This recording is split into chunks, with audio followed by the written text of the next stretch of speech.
All right, the fitness industry gets a lot of shit wrong, as we know.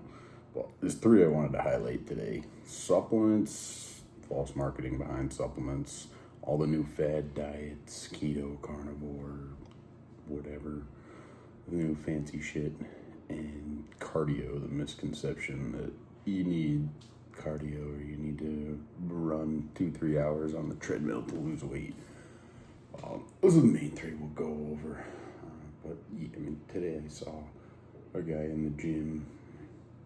He's been overweight for a while. Everyone's got their own goals. This guy's always on a treadmill running, and he runs before his workout, like an hour, 2 hours, and then a workout. On a weight loss context, it's fine, but it's just a clear-cut example of somebody that's overdoing everything.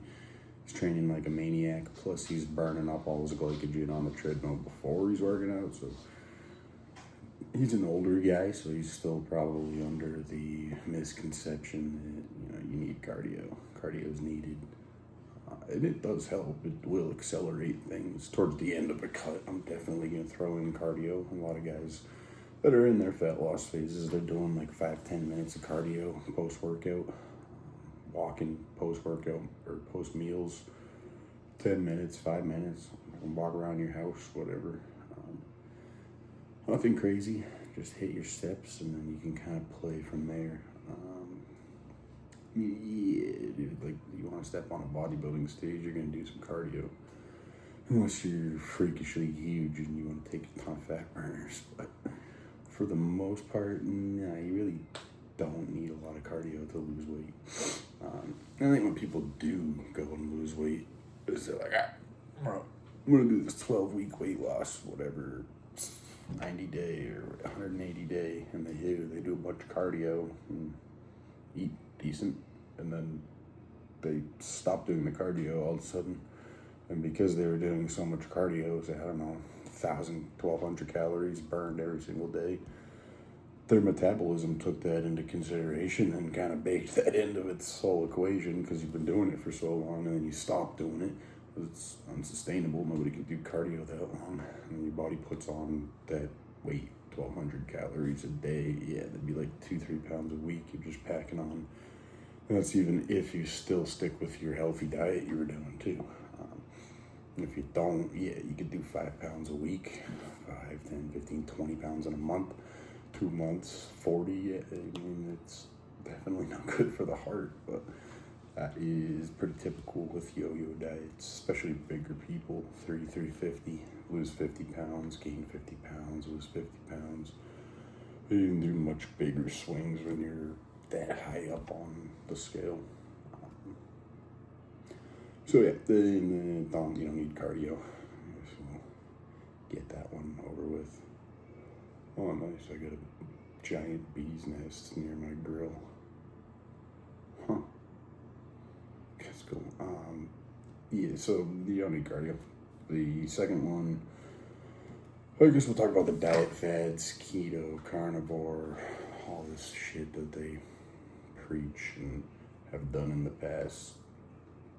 Yeah, man, a lot of it might sound good on paper. Somebody's willing to try it, somebody's willing to do it, but then they push it as the best thing ever. And none of them make sense on a micronutrient and like sustainability aspect. Unless you want to eat sirloin steak for the rest of your life. Well, I don't care. But not many people can do that and then supplement alongside that with correct fiber, correct. I don't even want to know what you would have to supplement for a carnivore diet. I mean, you would get most of it. Fats are probably taken care of. I guess it depends what kind of carnivore, if you're going like meat only, but still, any of that, all the new diet, none of it's sustainable. Nobody wants to do that, let alone the price and access to it and traveling. And there's very few people it makes sense for due to the sustainability. And if you do that diet, a lot of people do these new diet fads, like I say, to lose weight. So they go, I'll go carnivore for a while and it'll work great. It's like, yeah, it'll work if you can stick with it forever, and then it's a game of maintenance, like I talk about. I had a buddy of mine that would do that. You know, he wasn't big by any means, but he always had that 20, 30 pounds he wanted to drop, and he would swing up, swing down, swing up. I mean, I couldn't know, you don't really notice 20, 30 pounds on a bigger guy with a shirt, t-shirt, sweatshirt, whatever on, so it's like you never really notice, but he would always ask me questions and tell me he's doing this diet and trying this out and no carb this and no carb that. And he would lose the weight and then put it back on, lose the weight and put it back on. It's like, so I'm not saying that they work, because they clearly work, but they're not sustainable. There's a difference between losing 20 pounds and keeping it off versus you losing it and gaining it back, losing it and gaining it back. And I'm 228, probably 230 if I eat another meal. I could lose 20 pounds tomorrow if I wanted to. It would be a lot of sauna time and a lot of fucking, I don't know what I would do. Probably sauna, no water, obviously no food, maybe electrolytes, black coffee. I'm not giving advice to anybody, please don't do this, but you could definitely do that, especially if your metabolism's up here. Yeah, I mean, again, so a lot of shit works, but is it sustainable? Is it healthy? Is it the right approach for you? No, probably not. Probably, yeah, I mean, I got one guy that's just new, but most of my clients have tried all kinds of different diets and tried all kinds of shit, and none of it works. None of it works. They come back, and, well, not they don't come back, but they come back to the internet, the fitness industry internet, and they're surfing for a different idea or a different approach. So, I mean, if that sounds like you, definitely shoot me a DM. We can go over what you're doing, what you've done in the past. And if vegan's your thing, or if this is your thing, or if that's your thing, like, they all can be done and sustained, but to supplement, like I said, to supplement around it, and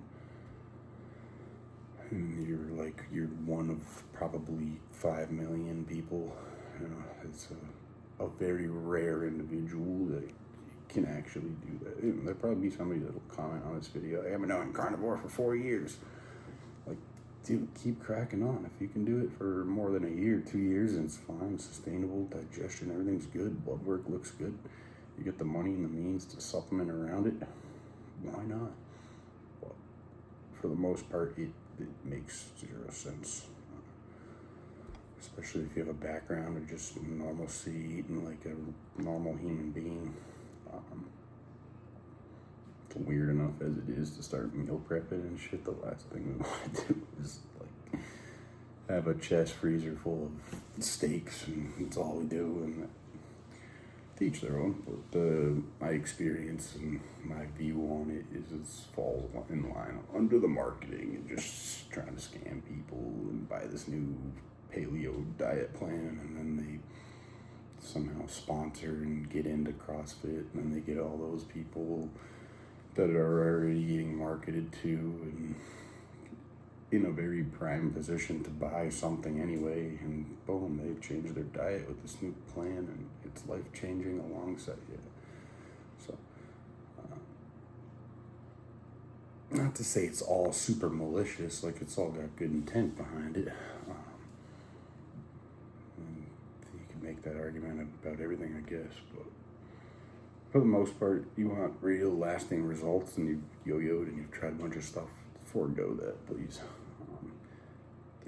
The fitness industry gets that wrong, I'll say. But the third and the last one was supplements. I've talked about this in the past for sure. But the labels you see on some of them, you see like fat vanisher pills. I've posted it on my Instagram story. It's got a tiger on the bottle. It's like fat vanisher, and it's just like L-carnitine, some caffeine, some green tea extract. I don't know what else is in it, some stupid shit, but they'll market something as a fat vanisher or like a water drop pill, watershed pills. You see those too. Like, come on, like not everybody's a rocket scientist will say. It's like some people are gonna be pretty gullible to that kind of marketing. That's what these companies are making a ton of money on. You know, the super 10x omega concentrated fucking, I don't know, and the bottle's like this big, and then you get your regular their bottle, and the price difference is like $100. Where there's somebody that's willing to buy, there's always going to be a business. So remember that too. I mean, the supplement industry did like, I don't know, what did it do? 6 billion or 16 billion, something like that last year. Insane. It's like 1 to 2, maybe 3% of the progress. Like if you really know what you're doing with supplements over the counter and you really got the cocktails and the time